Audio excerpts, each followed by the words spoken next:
Boa noite, gente. Acabou virando uma reuniãozinha, né? Mas tá ótimo. Assim.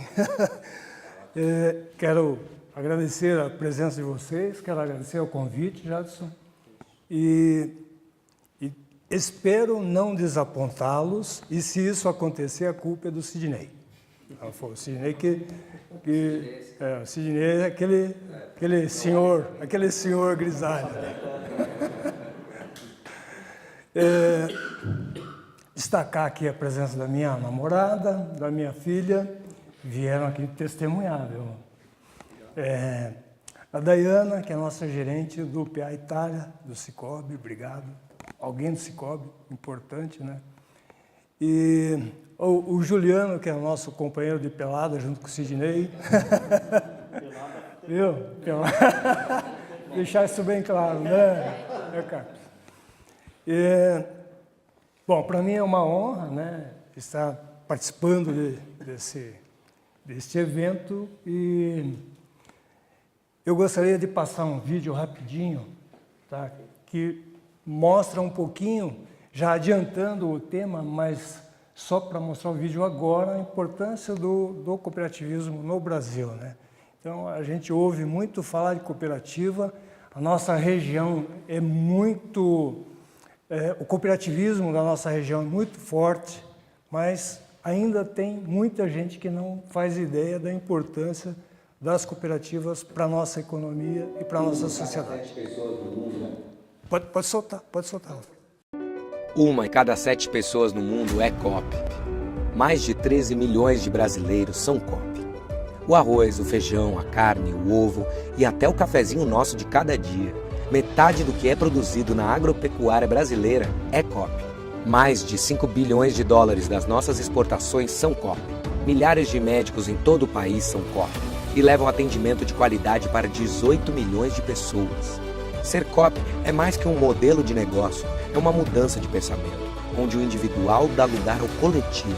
É acreditar que é possível equilibrar produtividade e sustentabilidade, o social e o econômico, e estabelecer relações onde todos ganham. Somos um movimento de milhões de brasileiros que juntos trabalham para fazer um país mais justo, equilibrado e feliz.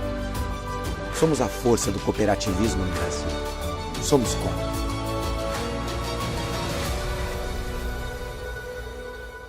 Bom, vocês viram aí que não é só no Brasil, né? Então, de cada 7 pessoas no mundo, uma é sócia de uma cooperativa, né? Bom, vou me apresentar agora, então. Para quem não me conhece, meu nome é Valdir Passini. Eu ocupo atualmente o cargo de diretor-presidente da nossa cooperativa Cicobi Crédito Capital, aqui em Cascavel. Uma cooperativa que fui sócio fundador. Sou formado em Ciências Econômicas e Direito, tenho curso de pós-graduação em Gestão de Cooperativas e passei por várias experiências profissionais, trabalhei na Cotriguaçu, fui sócio da Datacooper, sócio fundador e trabalhei na Datacooper por 15 anos e estou no Cicobi já há 17 anos e meio, né? Bom, como é que... Eu vim parar em Cascavel em 1975, faço parte de uma família grande, nós somos em 7 irmãos, e o meu pai era carpinteiro na região em que eu morava, e viemos para Cascavel em 75 porque na cidadezinha em que eu morava, na região norte do Paraná, não tinha curso ginasial. Então, eu sou daquele tempo que ainda tinha ginásio, né? Então, não sei se alguém aqui sabe, conhece ou passou por isso, né? Não conheço, mas ouvi falar. Você que é da área de ensino, Jadson. Então, comecei estudando no Colégio Wilson Joffre, e como eu estava muito perto de servir o Exército, eu não conseguia arrumar um emprego, né? Trabalhar num escritório, numa loja, ou fazer qualquer outra coisa que não fosse ajudar o meu pai, né? Então, eu trabalhei ainda aqui em Cascavel, de carpinteiro. Uma vez eu tinha vergonha de falar isso, né?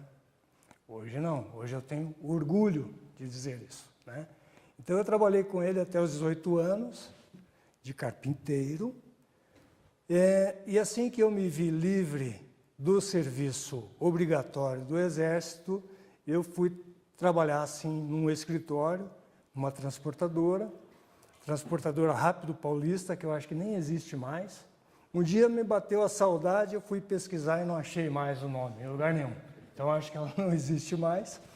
Fiquei por 3 anos nessa transportadora e, motivado por um dos meus tios, que queria empreender no negócio, eu arrisquei o meu primeiro empreendimento. E entrei com ele de sócio numa pastelaria. Pastelaria? Um baita do negócio. Acordava todo dia às 3 horas da manhã, né? E ia dormir às 10 horas da noite. Então, eu fiquei quase 3 anos trabalhando com ele nesse negócio. Acabou não dando certo, né? Nós tínhamos uma diferença muito grande de educação, de conhecimento, de gestão de negócio, embora eu fosse mais novo do que ele, mas eu já tinha uma outra visão sobre o negócio. Enfim, eu acabei saindo, ele ficou ainda com aquela pastelaria por algum tempo, até que ele vendeu. Esse período foi um período bastante complicado para mim, porque meu pai acabou falecendo nessa época, ainda jovem, ele tinha 49 anos.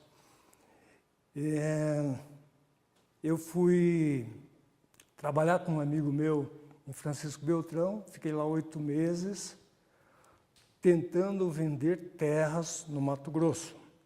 Inclusive, fizemos uma viagem, gastamos tudo que a gente tinha de reservas para levar um prospect, sabe? Um cara que era assim, o cara vai nos salvar, né? Nós levamos num Corcelzinho GT, não era nem Corcel 2, era um Corcel GT, de Cuiabá para cima, não tinha asfalto ainda, era tudo estrada de terra, e a gente levou o seu Antenor, eu lembro o nome dele até hoje, era um cara que tinha muito dinheiro, e ele ia comprar milhares de alqueires de terra e ia realmente sabe? E não deu em nada, o cara não comprou nada, nem 1 metro quadrado, e a gente perdeu a viagem, perdemos o investimento, enfim.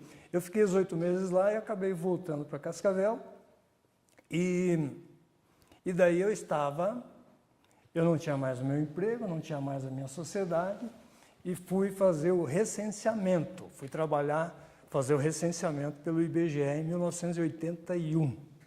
Tá?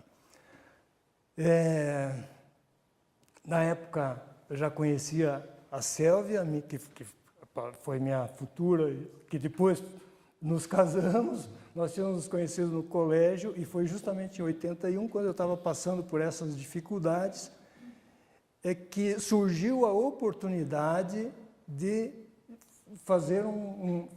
nem fui fazer um teste, eu fui apenas fazer uma ficha. Naquele tempo você ia fazer uma ficha. Fui na Copavel, preenchi uma ficha lá, porque diziam que trabalhar na cooperativa era uma coisa bacana, que era bom, que era um emprego bom e tal. Fui na Copavel e continuei, isso justamente no período que eu estava fazendo recenseamento. Daí eu estava trabalhando, inclusive, lá em Catanduvas, fazendo censo econômico, porque naquela época, eu não sei como é que é hoje, era dividido o demográfico, o agropecuário e o econômico. Eu fazia o econômico.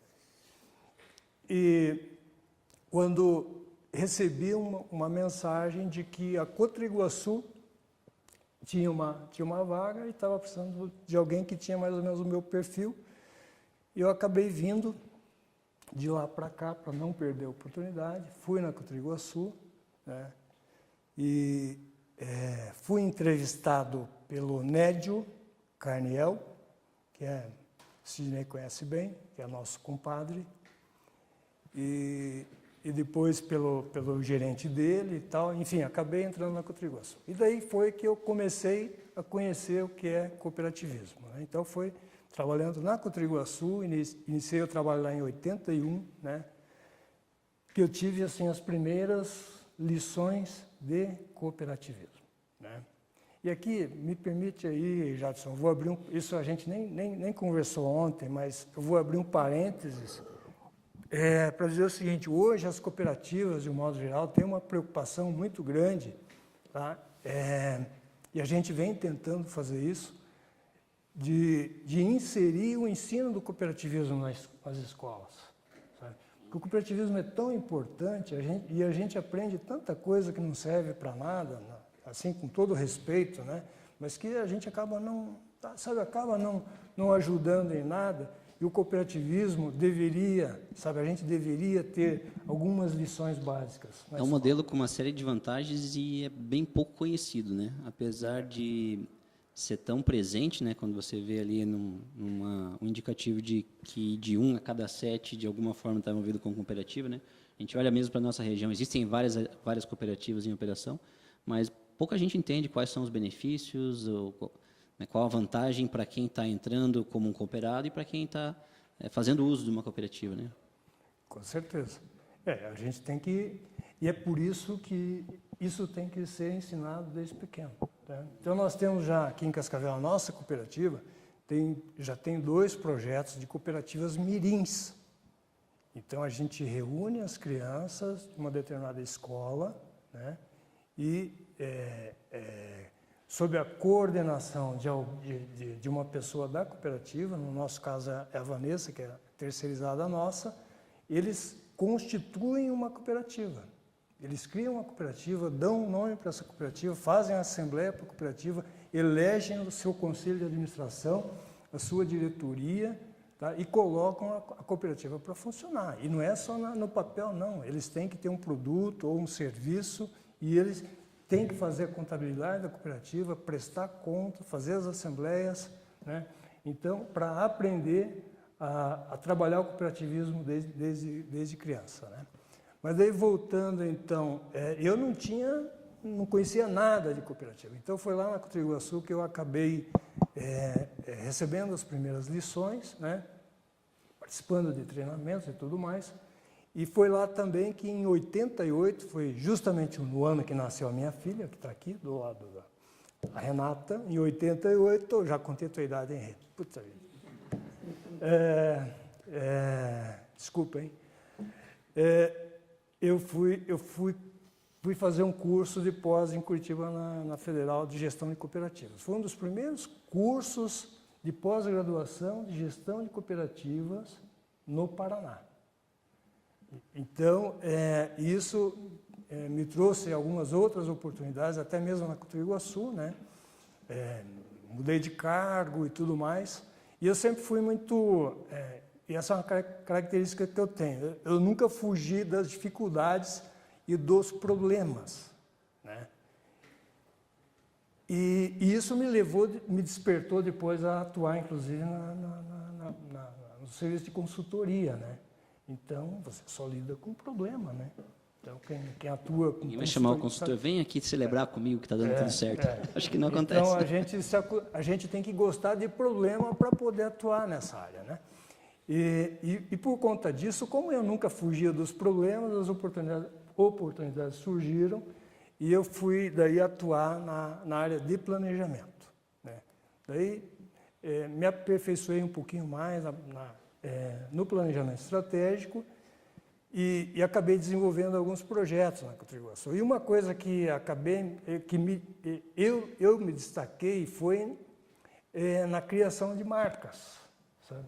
Então, hoje tem algumas marcas que eu participei diretamente do processo não da logo, mas da escolha do nome, né? Então, a farinha da Cotriguaçu, farinha de trigo branca, o nome da Data Cooper, que não era Data Cooper, o nome da Data Cooper fui eu que criei. O Cooperate, que é uma marca da Data Cooper, fui eu que criei. Então, eu tinha esse tipo de facilidade, né? Bom, mas enfim, na Cotriguaçu, então, eu fiquei até 91, eu trabalhei lá durante 10 anos, aí também foi uma iniciativa minha, o César trabalhava comigo, e acabou indo junto comigo na criação da antiga DataLine, que depois virou DataCooper, né? Que no começo tinha como a missão era trabalhar com consultoria em cooperativas, né? Mas como o César tinha a ideia do projeto do software de gestão para cooperativas, era uma ideia dele, a gente acabou juntando as duas coisas e nós ficamos durante muito tempo atuando no serviço de consultoria e no desenvolvimento do software de gestão para cooperativa. Bom, daí fiquei na DataCooper até 2006, de 91 até 2006, então durante 15 anos, e acabei saindo, vendi a minha parte, as minhas cotas, porque eu tinha feito daí o curso de Direito e queria atuar como advogado. Então, vejam só, né, quanta mudança na vida, né? Não que eu fosse sem rumo, perdido, que não soubesse, né? Não era isso, né? Mas aquele negócio, a gente sabe como é que... Bom, tem uma série de coisas que não vem ao caso, eu não vou ficar trazendo isso aqui agora, né? Mas acho que é uma coisa muito típica do empreendedor, né? De buscar o desafio, né? Se eu estou contando direito aí, você já, nesse ponto, você já tinha começado 3 empresas aí, né? Já. Ainda na mesma época, nós trouxemos aqui, o Sidney acompanhou isso, nós trouxemos a franquia da Microsiga, que hoje é a TOTOS, aqui em Cascavel. Fomos nós que trouxemos também. Você também acompanhou na época, né? Agora que eu lembrei. Você lembrou? Então, teve isso também, tá? Então, a gente trouxe a franquia para cá, né? Mesmo depois de eu ter saído da sociedade da DataCooper, a gente continuou com a franquia, a Sélvia, eu não tinha participação lá, mas a minha esposa tinha. Depois a gente acabou vendendo para o Emerson, que está hoje lá na TOTOS, até hoje, né? Muito bem. Deixa eu ver, para não me perder aqui. Aí o que eu fiz? Eu comprei um escritório. Eu comprei um escritório. Como é que eu ia advogar?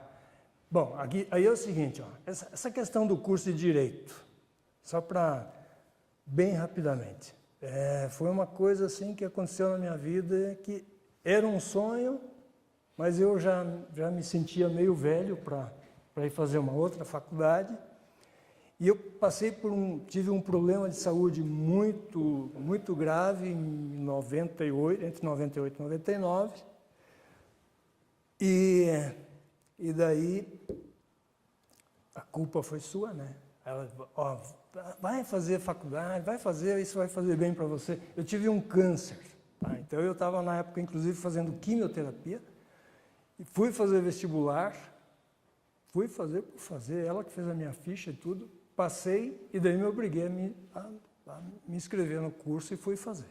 Né? Primeira turma de Direito aqui da Unipar. E daí, 5 anos ralando e tal, terminei a faculdade, fui fazer o exame da OAB em seguida, fui um dos 5 que passou no exame da OAB. Falei, putz, agora tem que advogar, né? Então as coisas foram acontecendo assim, né? E daí,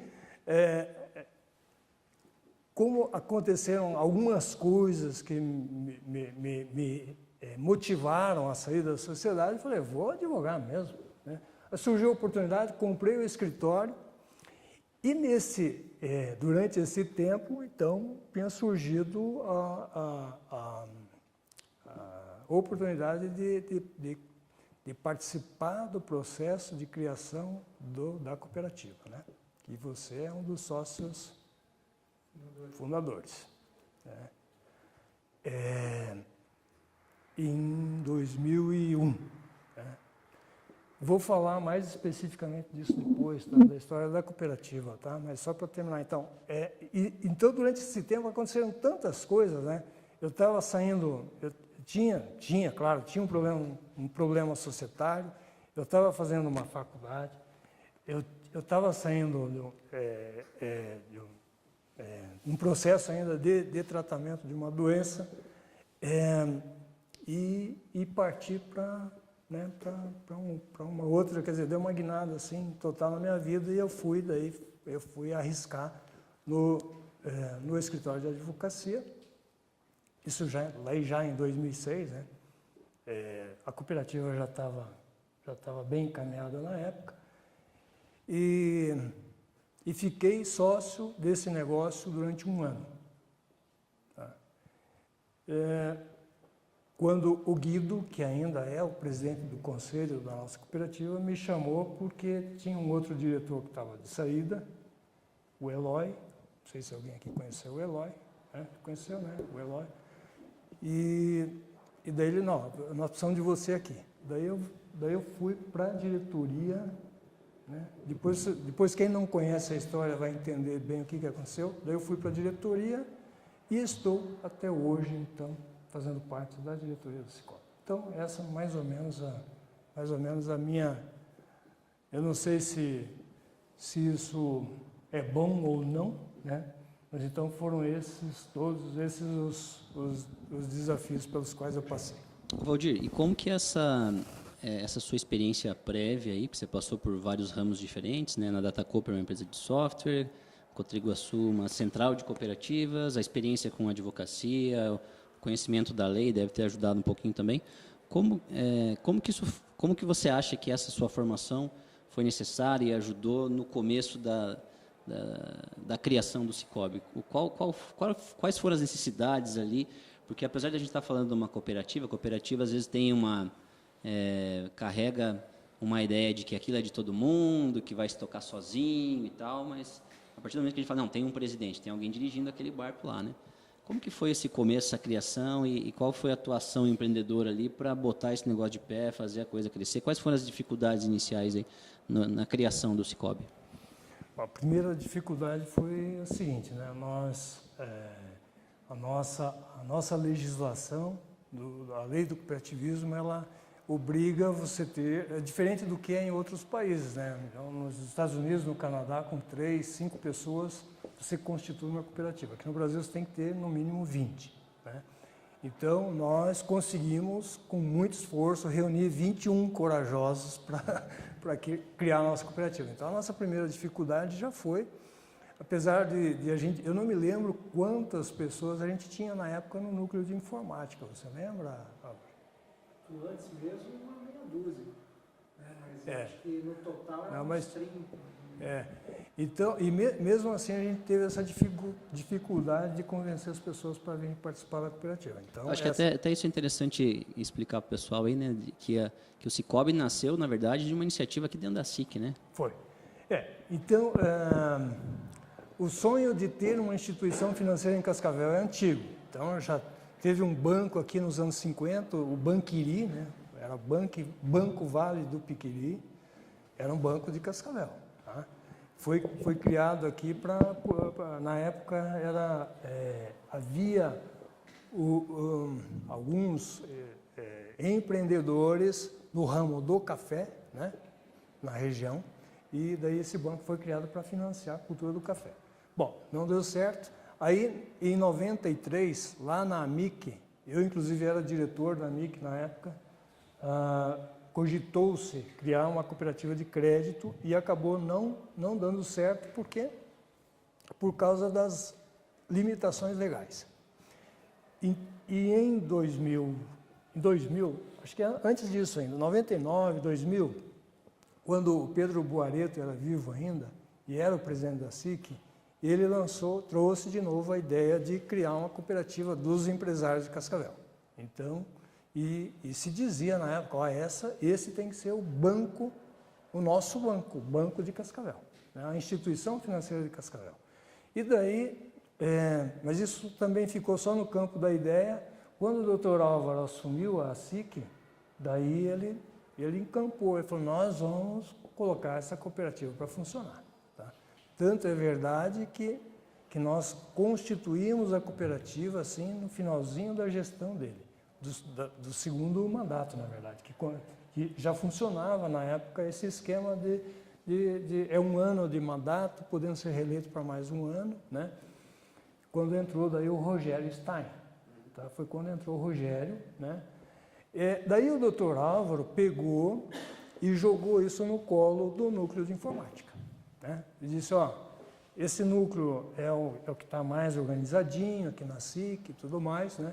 eu acho que vocês conseguem colocar em prática a ideia da cooperativa, né? E daí eu até não participava muito do núcleo de informática, então a gente dividia bastante as tarefas. Na época, inclusive, eu ainda viajava bastante, eu ficava uma semana, mesmo fazendo faculdade, às vezes ficava uma semana fora, uma semana aqui, o César participava mais. E daí eu acabei sendo convidado para participar de algumas reuniões. Me lembro até hoje que daí nós fizemos uma reunião, e quem coordenava isso era o Jamir. Acho que você conhece ele, né, Juliano? O Jamir Luca. O Jamir coordenava isso, ele prestava serviço para a SIC, eu acho, na época. Ele não era funcionário, né? Eu acho que ele prestava serviço aqui na SIC. Ele era consultor. Era consultor, né? Pelo Sebrae, né? Do projeto Empreender. Aí o Jamir coordenou a reunião. Falou, eu acho que quem tem que assumir, encabeçar a cooperativa tem que ser alguém que tenha algum conhecimento e tal. E tinham me pedido para participar e eu fiquei esperando. Daí teve 2 pessoas que se lançaram candidatos, me lembro até hoje, acho que você estava naquela reunião. Um deles foi o Gibson e o outro foi o Carpenedo. E daí eu também me apresentei, sabe? Foi a única vez na vida que eu me apresentei para um cargo, sabe? Eu falei, me convidaram para vir aqui, eu também estou à disposição, né? E cada um tinha que contar mais ou menos a sua história. Eu fiz a mesma coisa, como eles fizeram, e daí foi assim meio que colocado em votação, e daí naquele dia ficou definido, então, que eu seria o presidente, o Gibson o vice, e o Jamir o diretor, não sei se era secretário ou administrativo, tá? E depois já marcamos a data da Assembleia, fizemos a Assembleia, elegemos o primeiro Conselho de Administração, o primeiro Conselho Fiscal, né? E daí, isso foi exatamente no dia 8 de março de 2001, no Dia da Mulher, né? E daí, salvo engano, no dia 21 de maio do mesmo ano, né? Então, praticamente dois meses e meio depois, já saiu a aprovação do Banco Central e no mês seguinte nós já colocamos a cooperativa para funcionar. Eu tenho até uns números aqui que eu posso falar para vocês. Nós tivemos, no final do primeiro ano,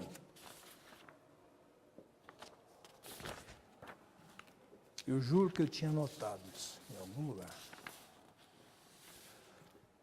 Está aqui, ó. No final do primeiro ano, primeiro balanço, nós tínhamos R$28 mil de ativos, R$28 mil.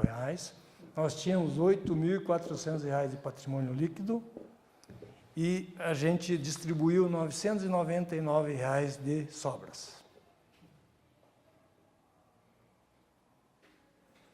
Então, foi isso.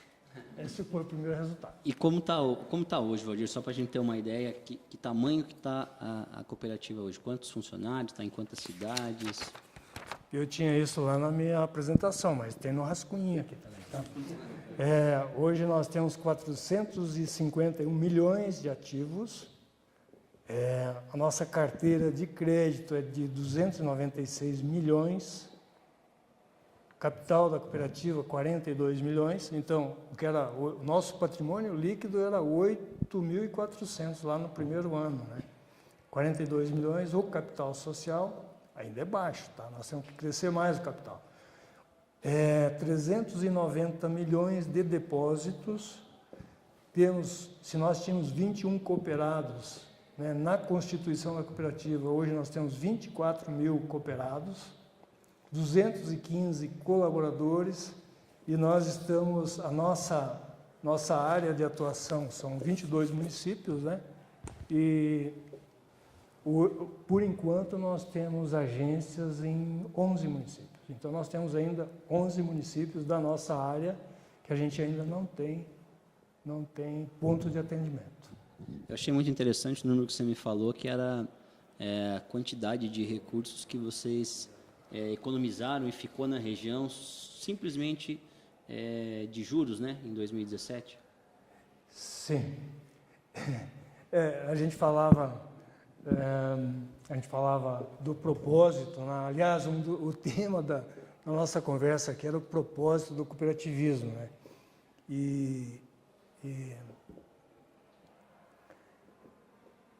Eu tenho uma ideia disso, né? É uma coisa particular minha, né? Mas eu vou resgatar um pouquinho lá o começo, né?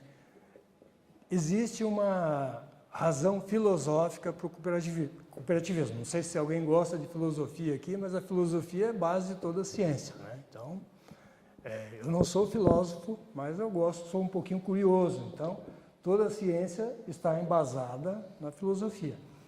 E lá no passado não muito distante, porque foi lá em 1844, quando os pioneiros lá de Rochdale, na Inglaterra, criaram a primeira cooperativa nesse modelo que nós conhecemos hoje, com pouquíssima... Só tem um princípio a mais, e é isso que eu quero que vocês entendam. Os 6 primeiros princípios do cooperativismo, que depois nós podemos dar uma olhada neles aí, eles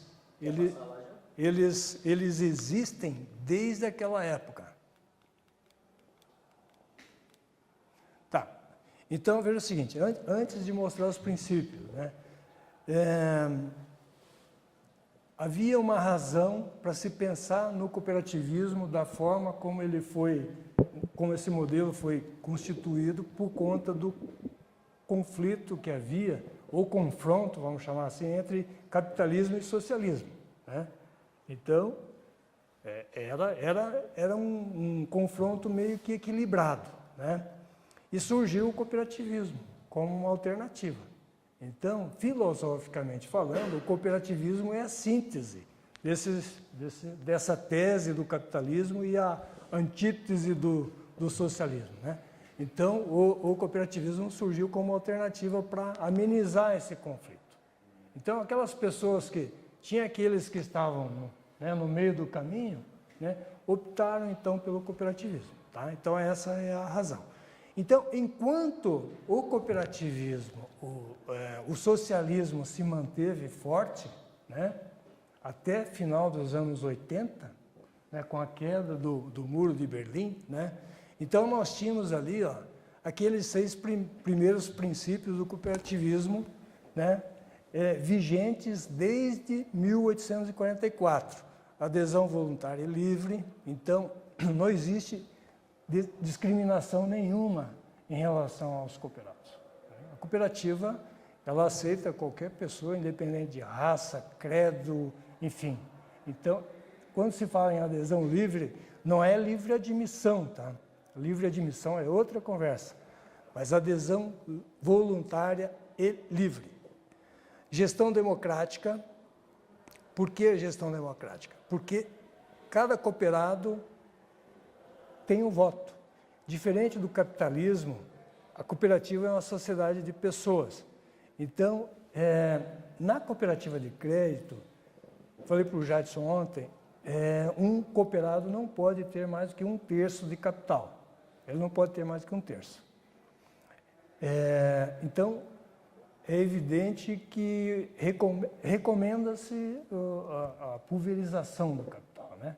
Então tem que ser pulverizado, porque o cooperado quer sair, quer levar o seu capital, daí isso não abala a cooperativa, né? Então tem que ser bem pulverizado. Agora, independente da importância que cada um tem lá, o capital da nossa cooperativa é 42 milhões, eu disse para vocês. Quem tem mais capital na nossa cooperativa deve ter uns 500 mil, tá? Mais ou menos. Talvez um pouco mais, né? E quem tem menos tem R$20, né, Daiana? 20 é o mínimo, né? Quem tem menos tem 20 pila, R$20. A minha netinha, a filha da Renata, tem acho que uns R$200. Minha netinha tem 200, tá? Então, mas ela vale um voto. A minha neta tem direito a um voto, tá? Ela tem direito a um voto. O mesmo voto que aquele cooperado que tem 500 mil. Isso aí é esse princípio aí da gestão democrática. participação econômica dos membros. Então, a distribuição do resultado de acordo com as operações dos cooperados, né? Autonomia e independência. Até 88, quando nós tivemos a mudança da Constituição, né? O cooperativismo no Brasil era uma coisa meio pública, sabe? Assim, tipo, parecia órgão público, porque havia muita interferência do governo, tá? De 88 para cá, é que esse princípio que já existia, realmente ele pôde ser colocado em prática, né? Educação, formação e informação, tanto dos cooperados como dos empregados. Nós temos, inclusive, por lei, isso está na lei do cooperativismo, nós temos a obrigação de pegar 5% do resultado de cada ano e jogar para um fundo que é destinado a cumprir esse princípio aí, que é o FATES, tá? Fundo de Assistência Técnica, Educacional e Social, tá? No mínimo 5%. Então, tem cooperativa até que destina mais recurso para esse fundo. Intercooperação, que é a cooperação entre cooperativas. Nós temos um pouco, o Sicob tem isso, né? Então, nós atendemos cooperativas de produção, nós temos um convênio com a Unimed e nós temos um PA, um ponto de atendimento lá dentro da Unimed, para quem conhece. Então, e a Unimed é uma cooperativa do ramo de saúde, né? Então, a gente tem vários, digamos assim, acordos, né, com cooperativas de outros ramos, praticamos a intercooperação. Poderíamos praticar mais, tá? Isso dá para fazer mais, né? E o interesse pela... Então, os 6 primeiros. O interesse pela comunidade. Tá, esse interesse pela comunidade é que é o X da questão, tá? É isso aí, Jadson. Esse princípio ele foi criado agora no finalzinho dos anos 80 e início dos anos 90, porque se não fosse... Aí que entra a questão da inovação, tá? O cooperativismo teve que se reinventar, né, para ele continuar tendo razão de existir. Isso pós Muro de Berlim, pós queda do comunismo. Tá? Então, a partir do momento que o socialismo perdeu a sua importância, tá? Então os líderes cooperativistas tiveram que pensar numa maneira de fazer com que o cooperativismo passasse a ter uma importância talvez maior ainda do que o que tinha antes, tá? Aí foi criado esse princípio do interesse pela comunidade. Então, hoje, quando a gente fala em propósito do cooperativismo, o propósito, se vocês consultarem o site da OCB, que é a Organização Brasileira de Cooperativismo, lá, eles vão ver lá, o propósito do cooperativismo no mundo, tá, é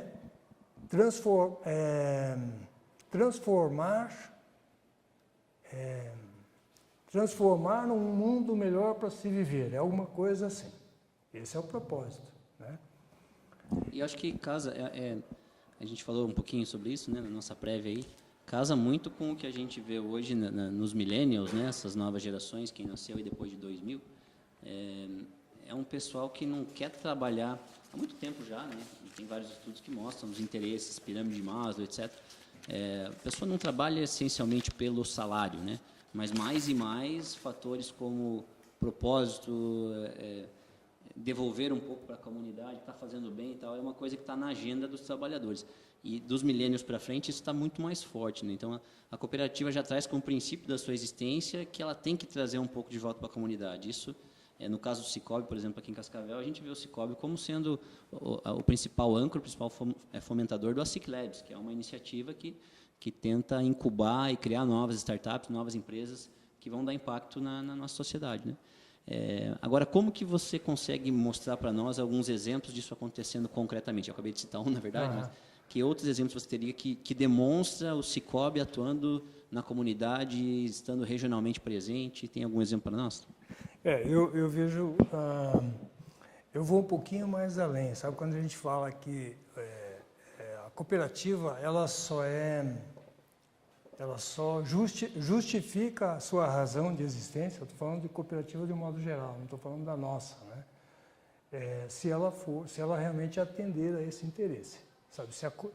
Se ela atender ao interesse da comunidade, ela justifica o seu papel, senão, né, ou a sua razão de existir, senão não. No nosso caso, especificamente no caso da nossa cooperativa, eu acho que nós atendemos bem a esse interesse, de várias maneiras. Primeiro porque a gente consegue reter recursos nas comunidades onde nós atuamos, né? Segundo, porque até pela característica que nós temos na nossa área de atuação, nós temos o município de Cascavel, que tem, né, a gente conversava antes, o Luiz trouxe a informação que temos 5 bilhões de poupança em Cascavel, não é isso? 5, né? Você que falou. Então, é uma informação que eu nem tinha conhecimento, eu vou me atualizar, tá? E nós temos comunidades onde a gente tem carência de recursos, tá? Então, e a Dayana sabe o que eu estou falando aqui, né? Nós temos dificuldade de captar recursos em algumas cidades. Então, tem isso também. Então, nós estamos lá colocando dinheiro na comunidade, tá? Eu não quero citar nomes aqui, mas nós temos pequenas cidades aqui da nossa área de atuação, né? Onde a gente tem lá, digamos, um volume de captação de 5 milhões e nós temos uma carteira de crédito de 15, 3 vezes mais, tá? E como que funciona a cooperativa? É como uma instituição financeira qualquer. Quer dizer, nós captamos de quem tem o recurso para aplicar, né? E emprestamos para quem tem necessidade de pegar dinheiro emprestado. Então, esse é o... Quer dizer, hoje, é lógico, a gente não depende só de crédito, né? O crédito digamos, ainda é o principal produto da nossa cooperativa, das cooperativas financeiras de um modo geral, né? Então, tem isso. Esse é um grande benefício. Porque o que acontece? Os bancos, né? Toda hora a gente ouve falar de banco fechando num lugar ou fechando no outro, tá? A gente não ouve falar que a cooperativa está fechando. Muito pelo contrário, as cooperativas estão indo lá para atender a comunidade. Então, nós temos no Brasil mais de 500 municípios que não tem nenhum banco, mas tem uma cooperativa atendendo aquela comunidade, tá? Então, está atendendo ao interesse da comunidade, né? Outra coisa, na geração de impostos, né? Porque tem gente que fala, não, uma cooperativa não paga imposto, né? Não paga sobre o resultado, porque ela não visa lucro. Então, aquele resultado que a cooperativa tem não é lucro. Tecnicamente, nem pode ser chamado de lucro, tá? Tem gente que fala lucro, mas não é lucro. Como tem gente que chega e fala assim, você trabalha no Banco Sicoob, né? Então, não é banco, nem pode. Nós não podemos usar essa denominação. É vedado, é proibido por lei. Então, cooperativa é cooperativa. Tudo bem que nós somos regidos pelas mesmas normas dos bancos, né? Temos que seguir, ler a mesma cartilha. Aliás, temos até... o Banco Central exige mais ainda das cooperativas do que dos próprios bancos, né? Mas tem essa diferença. Então, na geração de impostos, na geração de empregos, na geração de renda, né? Isso tudo fica na comunidade. Não vai para uma sede que fica lá na Avenida Paulista, em São Paulo, dos grandes bancos. Fica na região. Além disso, eu até tenho na sequência aqui, ó, eu vou pular isso aqui, que é um comparativo aqui entre banco e cooperativa, mostrar isso aqui, ó. Esse é o segundo ano já que a gente monta esse quadro comparativo e nós apresentamos isso nas nossas pré-assembleias. Aqui, isso aqui eu vejo assim, isso aqui justifica tudo. Ó, para pegar um exemplo ali, o mais impactante deles, que é juros, né? Nós sabemos que aqui no Brasil ainda pagamos um juro muito alto. O sistema financeiro nacional cobrou, em média, o ano passado, uma taxa de 3,33. Eu nem de óculos estou enxergando bem, mas acho que é isso, né? E a taxa média da nossa cooperativa foi 1,93. Tá? A diferença ali, ó, foi de 30 milhões. Só a nossa cooperativa. Só a Sicoob Crédito Capital. Tá? Então, vocês imaginam, se a gente somar de todo o sistema cooperativo nacional, quanto que nós cobramos a menos de juros do nosso 50 cooperativo. milhões é o que se economizou, quem pegou de crédito, economizou em juros só em um ano. Só em um ano. Isso de quem pegou com vocês, né? O Quem volume pegou, total que exatamente. passou pelo Sicoob no ano de 2017, esse pessoal economizou 30 milhões em juros. Exatamente. Que foi reaplicado na comunidade. Esse dinheiro foi pego para fazer alguma coisa, ao invés de pagar juros, esse dinheiro foi usado para fazer aquela coisa, que é financiar a agricultura e outras atividades, é isso. Sem dúvida. E sem contar as outras, né? Se você pegar todo o montante total ali, ó, deu 78 milhões. 78 milhões. 78 milhões. Tá? 78 milhões. Isso aí é um resultado, né, que a cooperativa proporcionou ao cooperado já no decorrer do ano. Tá? Na medida em que ele operou com a cooperativa, ele teve esse ganho. Tá? Em média, né, se nós pegarmos ali e dividirmos aquele montante pelo número de cooperados, a gente teve lá R$ 3.450 por cooperado. Então, é claro que teve, isso aí é uma média, né? Então, teve aquele que não operou nada com a cooperativa e teve aquele que com certeza ganhou muito mais, né? Então, isso aí é um outro, digamos assim, é um dos maiores benefícios, né, do nosso cooperado. Foi isso aí.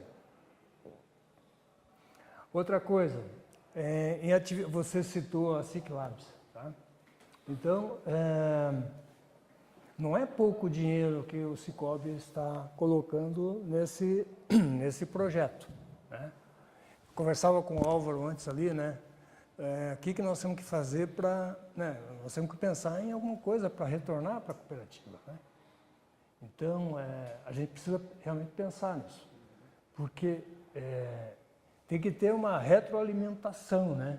Para você poder gerar resultados maiores, para poder investir mais em projetos como esse e em outros. Nós apoiamos, na nossa área de atuação, mais de 40 projetos, fora esses apoios e patrocínios que a gente dá para associações comerciais, sindicatos, né, tipo o Sindicato Rural aqui em Cascavel, que é parceiro nosso, ou o OPECAM e outras entidades. Nós temos, através do Instituto Sicoob, né, nós temos um instituto que era um instituto estadual e que agora virou Instituto Nacional. Esse instituto funcionou tão bem aqui no Paraná que o Sicoob Brasil acabou encampando ele. Tá? Então, só do Instituto nós temos mais de 40 ações sociais na nossa área de atuação, tá? Que a gente apoia uma série de projetos. Então, e isso a gente não vê os bancos fazendo. Tá? Então, a partir do momento que você não gera lucro, né, o banco estaria interessado que aqueles 33 milhões fosse virar mais lucro para dividir para acionistas. Né? Com certeza. Aqui isso está sendo dividido para a comunidade por meio de ações sociais, ações que fomentam o desenvolvimento. E tudo isso tem lá, e é aí que eu vejo qual é, na minha opinião, o nosso propósito. Né? O nosso propósito é melhorar a qualidade de vida das pessoas. Tá? Inclusive daquelas que não são nossos cooperados. Né? Porque quando nós estamos investindo em algum projeto da comunidade, nós estamos atendendo outras pessoas que não são cooperados. Né? Aliás, aqui em Cascavel a gente não percebe muito isso porque tem muita concorrência, mas em cidades menores, quando nós entramos, quando o Sicoob entra, né, a gente acaba promovendo um efeito, como é que eu diria, nas outras instituições, né, de redução de taxa de juros, por exemplo, e que isso acaba atingindo aquelas pessoas que não têm nada a ver com a cooperativa. Tá? Então, nós estamos Nós estamos contribuindo com a comunidade, nós estamos praticando aquele princípio, nós estamos melhorando a condição de vida das pessoas. Né? Então, isso é cooperativismo. E isso é o que a nossa cooperativa faz. Muito legal, muito legal. Valdir, eu tenho mais algumas perguntas para você aqui, mas queria fazer uma pausinha aqui, ver se alguém tem alguma pergunta para fazer a respeito do cooperativismo em si, como funciona, regulações. Bom, eu vou fazer uma pergunta aqui, mais na questão na linha de comparativo, Valdir.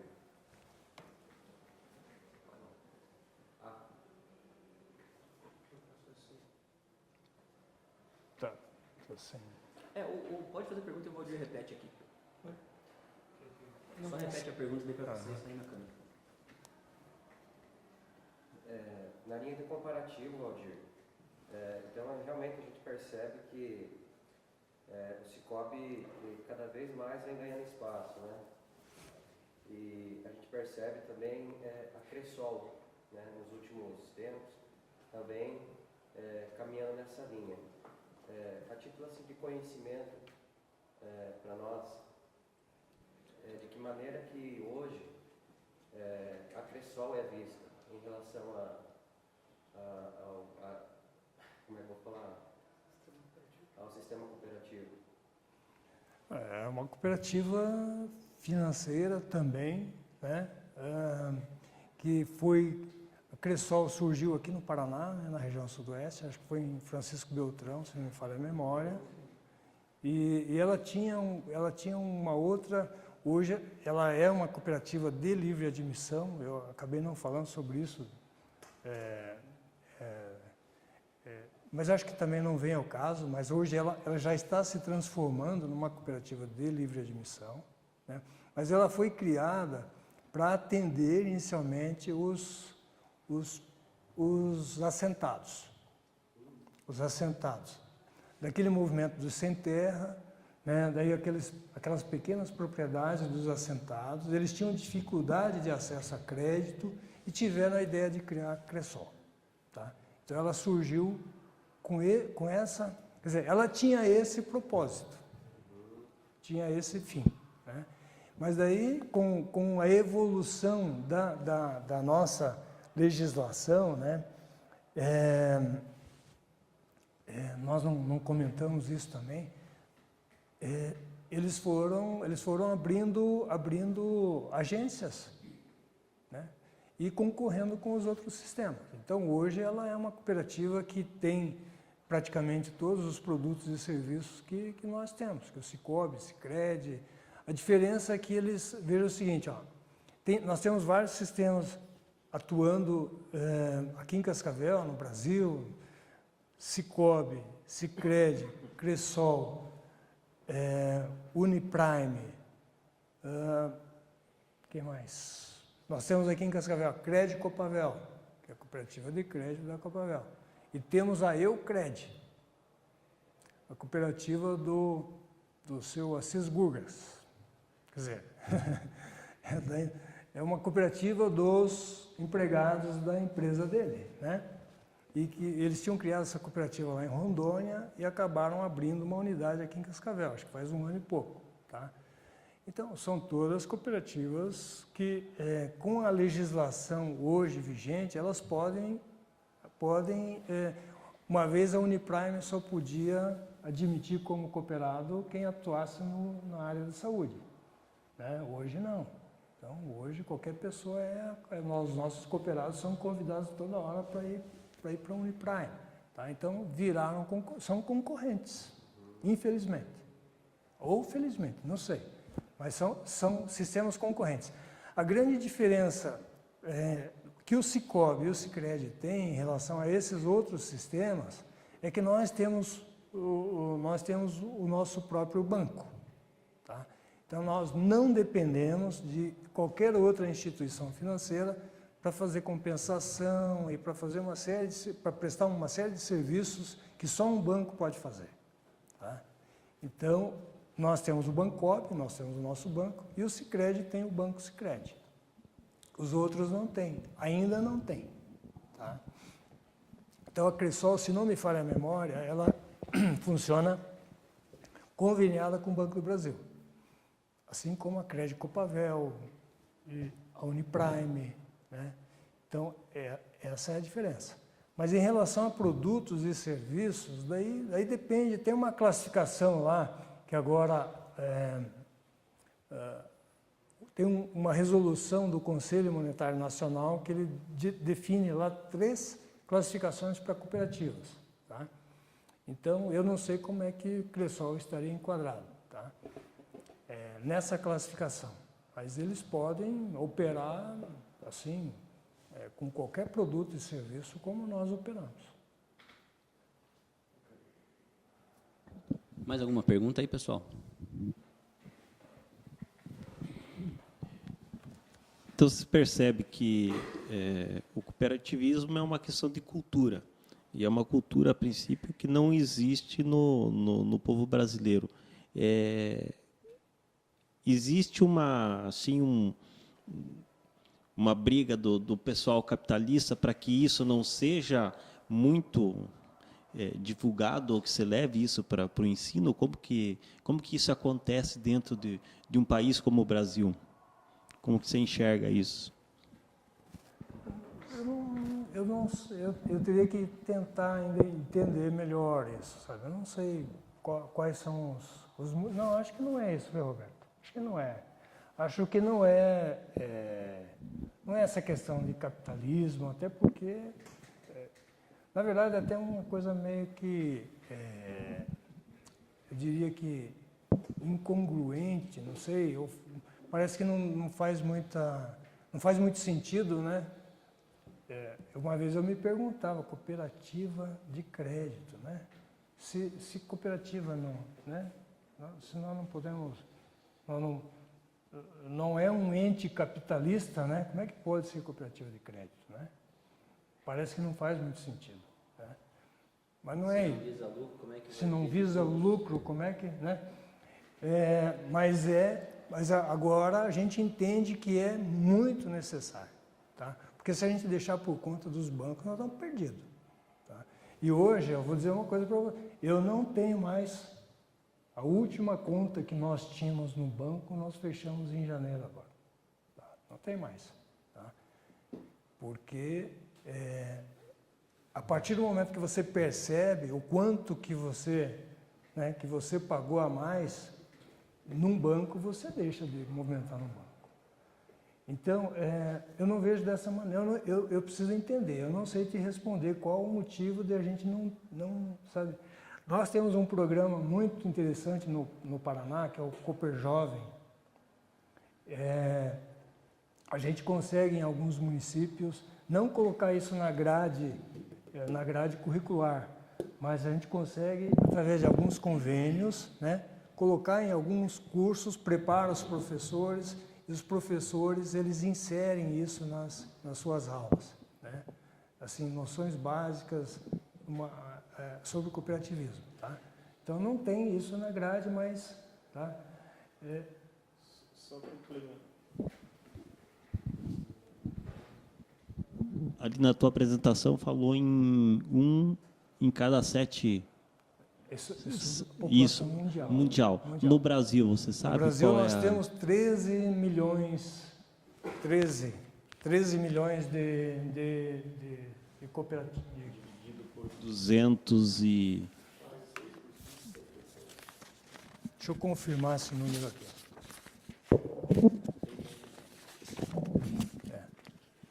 Mas no Brasil são 13 milhões, tá?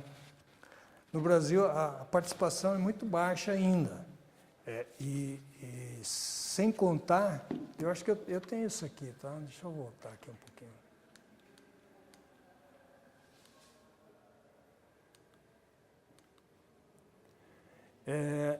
Veja o seguinte, ó, esses aqui são os números gerais do Brasil. Aquele número de 11 milhões ali está desatualizado. Então, nós temos 13 milhões. Essa informação, inclusive, eu verifiquei lá hoje, tá?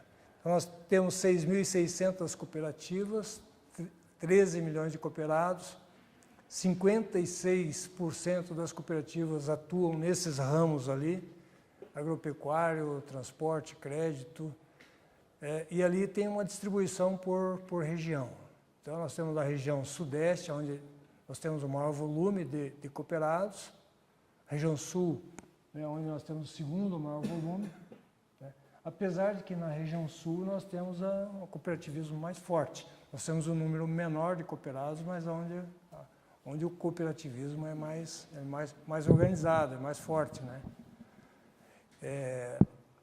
Então é isso. Nós temos muito. Só que é o seguinte, ó, as cooperativas, falando rapidinho sobre o de crédito, ainda não incomoda muito os bancos, porque a nossa participação é muito pequena ainda. Tá? Então, no Brasil, a gente tem uma participação em torno de 4%. Tá? O nosso market share aí é de 4%. Então, é muito pouco ainda. Então, quando nós crescemos um pouquinho mais, aí a gente começa a incomodar os bancos. E isso tem que acontecer, porque a taxa de juros só vai reduzir quando isso acontecer. Reduzir de fato. A taxa de juros dos bancos. Tá? Então não adianta o governo baixar, como o Conselho Monetário Nacional faz aí, baixou a taxa Selic, quem acompanhou isso em um ano, baixou quanto? Tá? Então, tá? E a taxa de juros dos bancos? Não baixou. Tá? Não baixou. Tá? Então, a taxa de juros no mercado só vai reduzir quando as cooperativas tiverem uma participação maior. Tá? Então, é isso que nós temos que buscar. Eu falei aqui que nós temos 24 mil cooperados na nossa área de atuação. Tá? Em Cascavel, deve ser uns 15 mil desses 24, não sei, você pode me ajudar nisso? Mais ou menos, né? Uns 15 mil. Quanto que isso representa da nossa população? Então, nós temos muito chão para caminhar, né?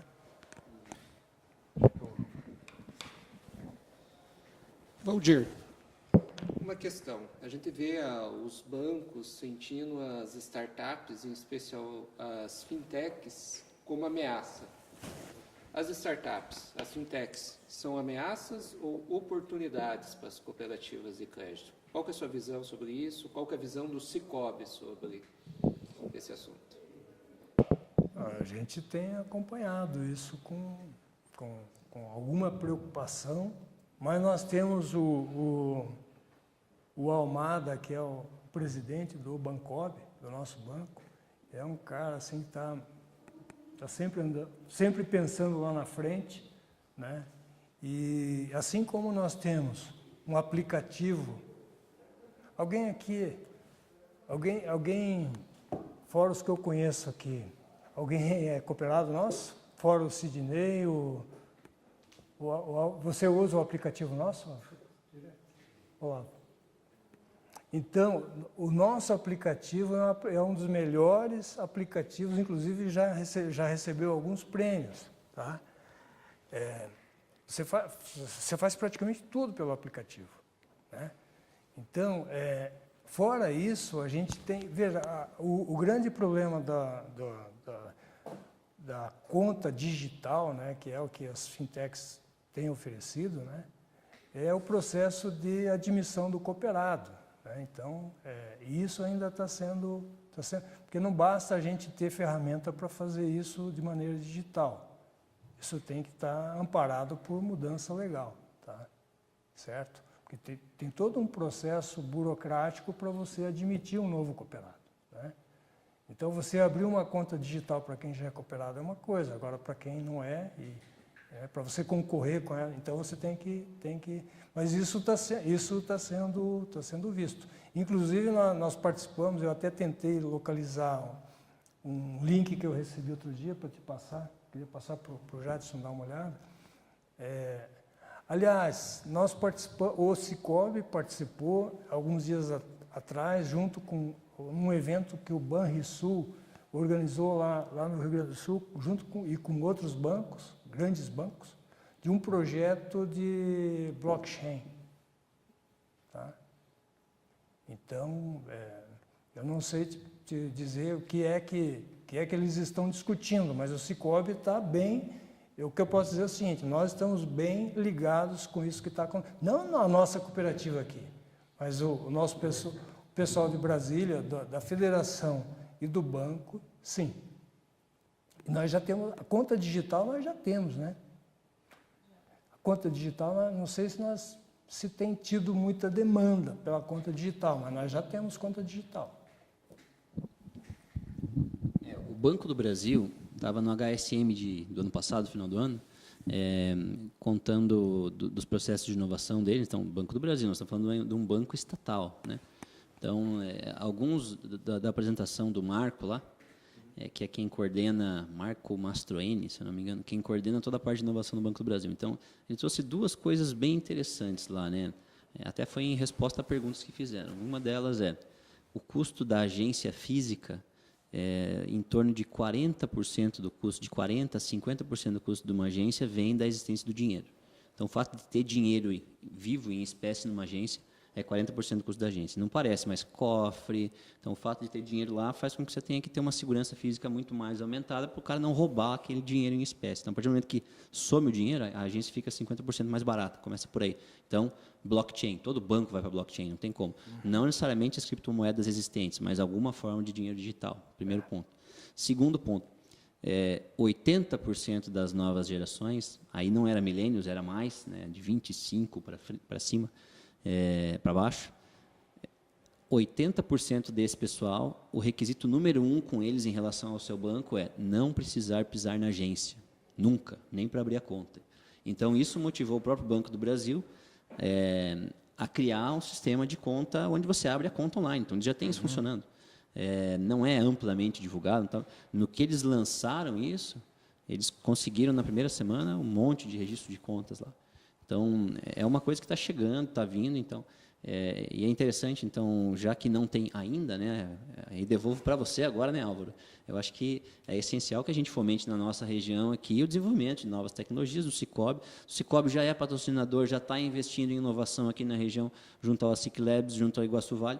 Por que não se criar fintechs na nossa região, atrelados a um banco, a uma cooperativa de crédito para resolver alguns problemas que existem no mercado aí, né? Então, acho que está uma boa oportunidade para nós aí, né? Estamos falando com as duas pessoas aqui, o SIC Labs e o Cicobi, então está fácil de resolver. Quando o Valdir falou da dificuldade de entrar nas pequenas cidades, aqui já começou a me rodar as engrenagens, como que nós vamos fazer isso? Eu acho que agora, no futuro breve, né, Valdir, nós vamos sentar, nós vamos, de repente, trabalhar um trimestre das cooperativas ou um trimestre das fintechs, mas nós vamos ser exemplos aqui para o Brasil novamente com as startups. Parabéns aí para o Cicobi por todo esse apoio para o Iguaçu Vale, para a SIC Labs e para a comunidade como um todo, né? Nós agradecemos. Obrigado, Valdir. Tem mais perguntas aí, pessoal?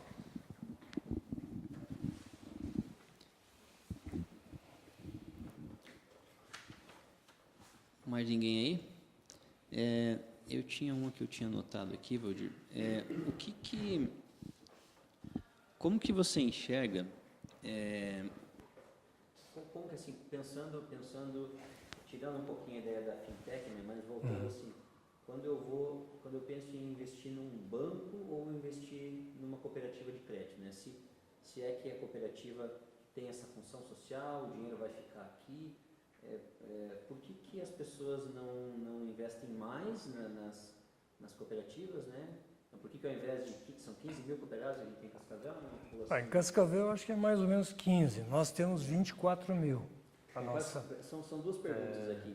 Quais seriam as vantagens e por que você acha que não tem mais gente indo buscando uma cooperativa de crédito ao invés de um banco? Bom, vantagens, tem aquelas vantagens econômicas, né, que a gente viu ali naquele quadro. Não só a nossa cooperativa, mas as cooperativas de modo geral. Elas praticam uma taxa menor para quem precisa pegar recurso emprestado, isso faz uma grande diferença. Normalmente ela remunera melhor quem tem dinheiro para aplicar, né? sem contar que você participa do resultado. Então, para mim, isso faz uma grande diferença. Se eu posso fazer na cooperativa tudo aquilo que eu faço num banco, né? E eu ainda tenho a possibilidade de receber alguma coisa de volta, né? Então, por que não? Né? E se eu posso fazer isso com a mesma segurança que eu tenho de fazer isso no banco? Então, talvez uma das razões de as pessoas ainda não participarem de uma cooperativa é por falta de conhecimento, né? Falta de conhecimento, medo, receio, sei lá do quê. Agora, a segurança que a gente tem na cooperativa é maior do que num banco, muito maior, né? Então, dá para relacionar aí uma meia dúzia de coisas que, né? Então, começando... Vocês respondem algo assim da mesma forma, mas mesma... além do que o banco faz, vocês têm algumas regulações extras, é isso, né? Sem dúvida. Então, além da gente... Nós temos... As nossas operações são todas limitadas. Então, por exemplo, eu falei que um sócio não pode ter mais de 1/3 de capital na cooperativa. Da mesma maneira, nós não podemos emprestar para não é para um cooperado, para um grupo econômico, mais de 15% do nosso patrimônio. Tá? O nosso sistema Sicob, inclusive, baixou essa régua para 12%. Então, o máximo que nós podemos emprestar para um grupo é 12% do nosso patrimônio. Isso obriga a pulverizar mais. Isso obriga a pulverizar. Então, você diminui o risco. Nós respondemos também pela o Sistema Financeiro Nacional, ele é signatário do Acordo de Basileia. O que esse acordo? Quer dizer, tem uma série de regras, mas a principal delas é a seguinte: nenhuma instituição financeira pode ter uma carteira de crédito mais de 8,4 vezes, 8 vezes e meia o seu capital. Tá? Então, é mais ou menos esse grau de alavancagem. Tá? Isso é para você realmente limitar o risco também na concessão de crédito. Então, se você tiver capital, para você aumentar o volume de empréstimos, você tem que ter capital. Não basta você captar, entendeu? Não basta você pegar depósito. Não basta você ter depósito. Às vezes você tem depósito e você não pode emprestar porque você está com o índice de Basileia está, digamos assim, está sendo ultrapassado, está sendo tomado, tá? Então tem isso também. Nós somos obrigados, assim como qualquer banco, a cooperativa é obrigada a fechar o balanço mensal e encaminhar o arquivo para o Bacen todo mês. Tá? O plano de contas contábil das instituições financeiras e das cooperativas, ele é igual para todo mundo, as mesmas contas contábeis. Nós não temos liberdade para criar um plano de contas na contabilidade e cada um criar o seu plano de contas. É padronizar, é padrão Bacen. Tá? Essas informações vão todo mês para o Banco Central e o Banco Central consolida isso. Tá? Então, igual ao que o banco faz. Então, nós respondemos a todas as normas do Banco Central, como qualquer outra instituição. Temos o mesmo... se eu tiver uma conta e um recurso aplicado em qualquer outro banco, vamos pegar Banco Itaú, né? Que é o maior banco privado, né? do Brasil, né? Eu aplico 1 milhão lá, e se o Banco Itaú quebrar, quanto é que eu vou receber? Alguém sabe me responder? Se eu aplicar 1 milhão lá no Itaú e o Itaú, digamos que o Itaú quebrou. A gente não, né, a gente acha que é um banco sólido, mas vai que ele quebra. Quanto é que eu recebo? 250. Tá? Eu recebo 250. Então, existe um fundo garantidor das instituições que ela garante até 250 mil reais. Se eu tiver 200 mil, eu recebo os 200 mil, não vou perder nada. Agora, aquilo que eu tiver acima de 250, foi-se. Nas cooperativas, a mesma coisa. As cooperativas têm um fundo garantidor também que garante até 250 mil, igual dos bancos, nada diferente. Estou falando das cooperativas todas de crédito. Além disso, e aí que começam, então agora começam as diferenças. Nós temos um fundo de reserva, nós somos obrigados todo ano uma parte do resultado jogar nesse fundo de reserva, que é uma garantia que a gente oferece a mais para o nosso cooperado, e o mínimo exigido por lei é 20% do resultado. Isso está na lei 5764. A nossa cooperativa tem 40%, e a gente acha que é pouco ainda, porque outras cooperativas jogam para o fundo de reserva 60%, 70%. A nossa é 40%. 40% do resultado de cada ano vai para o fundo de reserva. Isso serve para você criar um colchão, né, para você atender um eventual, sei lá, de repente ter um ano mais difícil, você pode ter um resultado negativo num ano, pode acontecer, né? Aí você, em vez de pegar o dinheiro do cooperado, você usa o dinheiro do fundo de reserva, tá? Além disso, nós temos no Sicob, no Paraná, nós temos um fundo próprio, FGL, Fundo Garantidor de Liquidez. Eu acho que no relatório que eu te passei ontem, não sei se tinha alguma informação sobre esse fundo, mas nós devemos ter em torno de 30 milhões nesse fundo garantidor, tá? Que também é um fundo que serve para... Né? Além disso, daí, né, auditoria do Bacen, auditoria externa, auditoria interna, conselho fiscal, né? O Sidney, inclusive, foi nosso conselheiro fiscal durante algum tempo, sei lá quantos anos,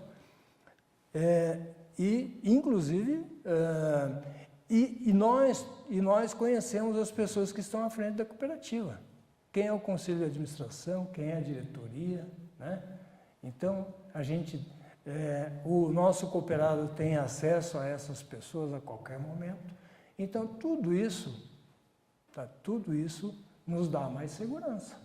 Me dá muito mais segurança do que lá no banco, que eu conheço mal e porcamente o cara que é meu gerente. Aliás, eu tinha uma conta aí no Banco do Brasil, que eu encerrei agora em janeiro, nem sabia quem era o meu gerente.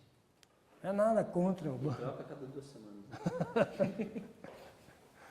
Então, tudo isso... Essas garantias todas aí, então quer dizer que esse 250, que é o limite que tem do Fundo Garantidor Nacional, se chegasse a dar um crash ali, esses fundos extras cobririam 250 e mais um pouco ainda, no caso do... Com certeza, com certeza. Que é uma coisa que pouca gente sabe, eu acho. Pouca gente sabe. Teve uma palestra aqui na SIC, há uns 3, 4 anos atrás, com uma pessoa do Banco Central, né? E, nossa, ele deu um pito em nós aí, sabe? Tinha várias pessoas de cooperativa participando da palestra aqui no auditório. Não sei se tinha alguém presente naquela ocasião. Aí ele falou, vocês não sabem fazer propaganda. Tá? Esse que é o problema, é a comunicação. Tá? É aí que eu queria chegar, né? Então, se é tão melhor, né? Por que não tem mais cooperado, né? Acho que falta difundir a ideia e tal. Mas eu acho que se temos uma oportunidade muito grande, já mencionei isso, né? Os millennials são uma nova geração que se preocupa mais, e isso já vem acontecendo em outros lugares. Ideias como, por exemplo, fair trade, né, que no Brasil começa a ser um pouco conhecido, né? Então, na Europa é muito comum o consumidor procurar café, grão, seja lá o que for, fair trade, que é um selo que garante que aquilo foi produzido de maneira justa, sem trabalho infantil, sem explorar o trabalhador rural e tal. Então, existe uma preocupação em consumir coisas que dão no impacto daquele consumo, o que aquilo gera, né? E isso está acontecendo nas novas gerações, é gente mais antenada que não sabe o que é Globo, mas sabe o que é YouTube, sabe o que é Netflix. Eles consomem o que eles querem, eles vão buscar, eles querem entender o que está acontecendo. E vai ser natural, a hora que você coloca na mesa o que acontece com o lucro gerado pelo banco, o que acontece com a sobra de uma cooperativa, como que a cooperativa reinveste na comunidade. Esse pessoal, naturalmente, se a informação chegar neles, vai escolher uma coisa que é mais fair trade, né? Que é o caso da cooperativa. Ao invés de banco, principalmente estrangeiro, que remete lucro para o exterior, onde, né, vai para o bolso de acionista. Então, há uma tendência que, se essa mensagem for espalhada, essas novas gerações vão preferir, se tiverem as mesmas conveniências que os bancos fornecem, não ter que ir a uma agência, ter uma interface bonitinha, moderna, amigável, né? Dá para ver pela própria logo do Cicobi que está indo para essa linha, né? Existe uma tendência aí, é uma oportunidade, as pessoas estão começando a pensar, não interessa só o quanto essa marca já apareceu na TV, o que tem por trás disso, as pessoas estão querendo investigar isso, é um momento onde o consumo de tudo vai ser mais escrutinado, né? E aí, quando você tem fatos do tipo, a gente garante mais a sua aplicação, o seu dinheiro é reinvestido na comunidade, isso vai fazer muita diferença para essas novas gerações, né? Então, basta que a informação circule. E acho que vocês já têm algumas iniciativas nesse sentido para fazer com que essa informação circule, né? Com certeza. E eu penso, inclusive, no seguinte, né? Essa nova geração, ela é muito menos dinheirista do que as gerações anteriores, né? Então, elas têm, talvez, um pensamento mais voltado, bastante, digamos assim, bastante ligado com o que o cooperativismo prega no 7º princípio, né? Então, o que eles querem? Essa nova geração quer melhorar o mundo, quer mudar o mundo para melhor, né? É uma geração, me parece, que é uma geração mais solidária, né? Então, solidariedade tem tudo a ver com o que o cooperativismo prega, né? Então, o que está faltando realmente as cooperativas se aproximarem mais dessa nova geração. Legal. Ô, Valdir, a gente está quase chegando ao nosso... Bom, já estamos ao final do nosso tempo aqui. Alguém tem mais alguma pergunta? Uma última pergunta aí para a gente encerrar, pessoal? Estou muito cansado.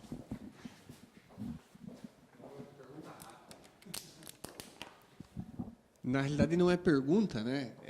A gente, representando o pessoal da LIS, né? Da Luva, o Cicobi, dentro desse princípio aí de investir na comunidade e retornar o dinheiro para a comunidade, a gente tem, tá eu e o Luan, que hoje representando o pessoal lá que participou de algumas feiras patrocinadas pelo Cicobi. O Cicobi ajudou lá com uma quantia para a gente conseguir desenvolver nosso protótipo da luva.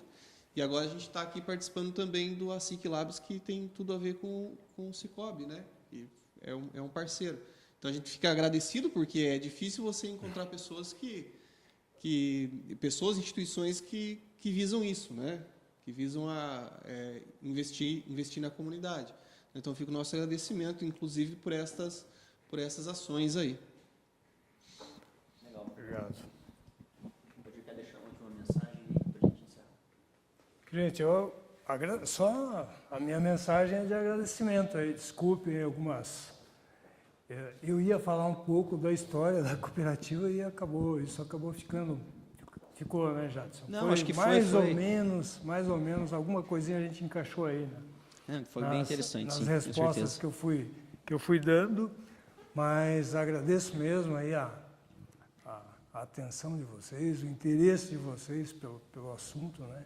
Espero ter contribuído, sobretudo, para aqueles que não conheciam tanto sobre o tema, e, de qualquer maneira, fico à disposição aí. A maioria de vocês me conhece. Quem não conhece, eu deixei aqui no finalzinho, tem o meu e-mail e... Opa! Álvaro, por favor, me salva lá. O meu e-mail e o meu telefone celular, se quiserem entrar em contato, pedir alguma informação, tirar alguma dúvida, estou à disposição de vocês, tá? Obrigado pela atenção aí e a gente fica à disposição já, na hora que tiver uma outra oportunidade, se quiserem voltar a falar sobre esse assunto. Legal, vamos ver se a gente faz uma mesa redonda de fintechs aí uma hora dessa. Obrigado. Pessoal, então, só convidando aqui, né, nossos avisos paroquiais aqui, então, esse seminário aqui é patrocinado aqui promovido pelo Iguaçu Vale, que é uma iniciativa que nasceu aqui dentro da SIC, que visa movimentar esse nosso ecossistema empreendedor de base tecnológica. Nós temos algumas iniciativas aqui, que é o nosso ASIC Labs, que tem organizado trimestres temáticos para se criar inovação em determinadas áreas. Então, o primeiro trimestre foi do varejo, o próximo trimestre é da indústria, né? Indústria 4.0. Que começa, a gente tem um primeiro evento, já tem a data do primeiro evento? Ainda não. Dia 4 e 5 de agosto, julho, daí depois nós temos as palestras em setembro, 14 e 15, e 27, 28 e 29 nós temos o Hackathon. 4 e 5 de julho é o começo. Julho, agosto, setembro. Legal. E estão todos convidados também para as nossas reuniões. O Iguaçu Vale se reúne aqui na SIC mesmo, toda quinta-feira pela manhã, a partir das 8 horas. Tá? Então, estão todos convidados para vir conhecer quais são as atividades. Além desse seminário, tem algumas outras coisas que a gente promove. E temos também um seminário desse todo mês. Então, através do iguaçuvale.com.br, você tem a agenda lá dos próximos seminários. Sempre gente do calibre do Valdir, assim, tentando enriquecer aí nosso entendimento do mundo, tá? Então, queria agradecer muito o Valdir, obrigado de coração aí pelo seu tempo e compartilhar com a gente a sua história aí. É isso. Então, aí sempre à disposição de vocês. Obrigado. Tá bom?